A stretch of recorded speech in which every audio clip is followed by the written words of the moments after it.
అందరికీ నమస్కారం. పిల్లలకు తెలుగు అక్షరాలు నేర్పించడం ఒక పెద్ద సవాలులా అనిపిస్తుందా?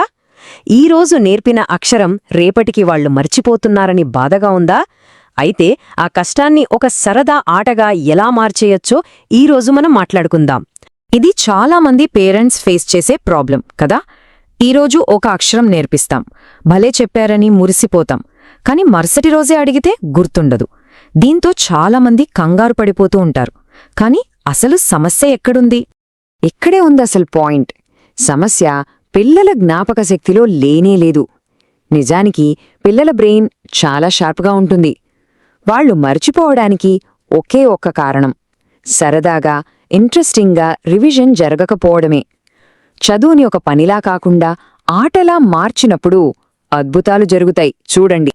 సరే, అయితే మనం చెయ్యాల్సిందేంటి?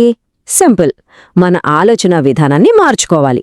చదువు చదువు అని పిల్లల మీద ప్రెషర్ తీసుకురావడం ఆపేసి, వాళ్ళు ఆడుకునే టైంలోనే లెర్నింగ్ను ఒక భాగంగా ఎలా మార్చాలి అనే దానిమీద ఫోకస్ పెట్టాలి.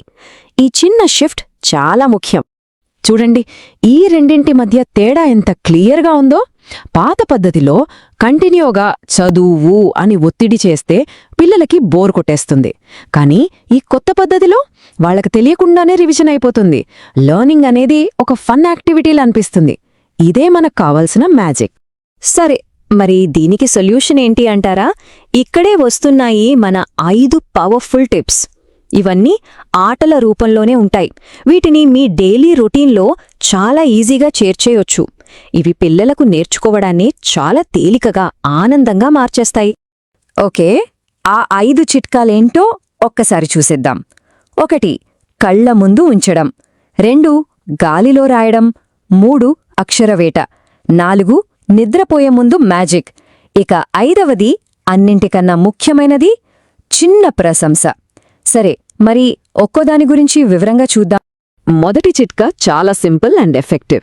ఒక తెలుగు వర్ణమాల చార్ట్ను పిల్లలు ఎక్కువగా తిరిగే చోట, అంటే హాల్లో కానీ వాళ్ల బెడ్రూంలో కానీ అతికించండి.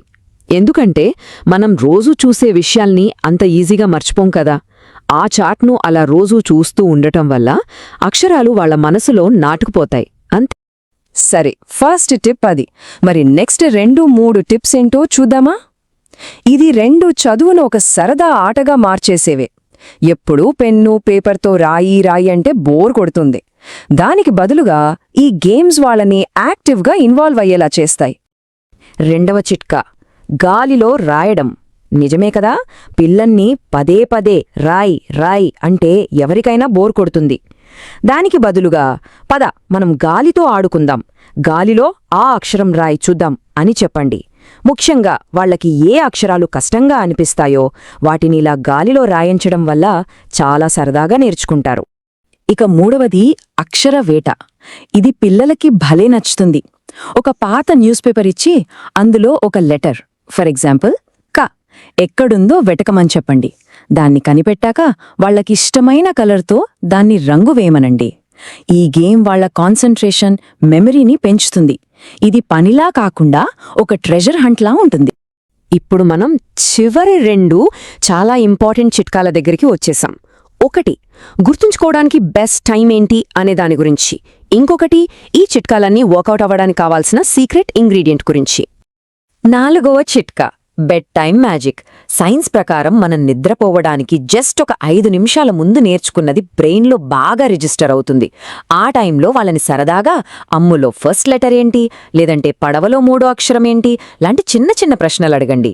ఇది రాయడం కాదు, జస్ట్ ఓరల్ రివిజన్ మాత్రమే. ఇక 5వది, కాని అన్నింటికంటే ముఖ్యమైంది, చిన్న ప్రశంస. ఇది సపరేట్ యాక్టివిటీ కాదు, మిగతా అన్ని టిప్స్ను నడిపించే ఒక ఫ్యూయల్ లాంటది. వాళ్లు గాలిలో కరెక్ట్గా రాసినా, పేపర్లో అక్షరం కనిపెట్టినా, మీ ప్రశ్నకు జవాబు చెప్పినా, శబాష్ సూపర్రా అని చిన్నగా మెచ్చుకోండి. ఈ ఎంకరేజ్మెంట్ వాళ్ళని మరింత ఉత్సాహంగా నేర్చుకునేలా చేస్తుంది. చూశారు కదా, ఈ చిన్న చిన్న మార్పులు, ఈ సరదా అలవాట్లు ఎంత పెద్ద రిజల్ట్ ఇస్తాయో. ప్రతిరోజూ చేసే ఈ ఆటల వల్ల పిల్లలు అక్షరాలను మర్చిపోవడం అనే మాటే ఉండదు. ఇది వాళ్లు అక్షరాలను గుర్తుపట్టడం దగ్గర నుండి పదాలను చదివే వాళ్ల జర్నీకి ఒక స్ట్రాంగ్ ఫౌండేషన్ వేస్తుంది. సో ఒక్కసారి మళ్ళీ గుర్తు చేసుకుందాం.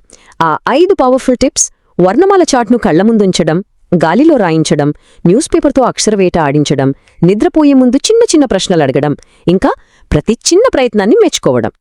అల్టిమేట్గా మన గోలేంటి? పిల్లలు ఒక అక్షరాన్ని ఎక్కడా ఏ రూపంలో చూసినా సరే వెంటనే గుర్తుపట్టగలగాలి.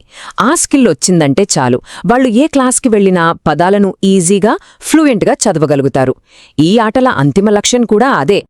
కాబట్టి ప్రెషర్తో కూడిన చదువును పక్కన పెట్టి ఆటను అక్షరాభ్యాసంలో ఒక భాగంగా చేసి చూడండి. మనం రోజూ ఆడే ఈ చిన్న చిన్న ఆటలే పిల్లల అక్షర జ్ఞానానికి బలమైన పునాదిగా మారగలవా? ఒక్కసారి ఆలోచించండి. ఈ వీడియో మీకు నచ్చినట్లయితే లైక్ చేయండి, షేర్ చేయండి, కామెంట్ చేయండి, అలాగే మన ఛానల్ ని సబ్స్క్రైబ్ చేయండి. Thanks for watching.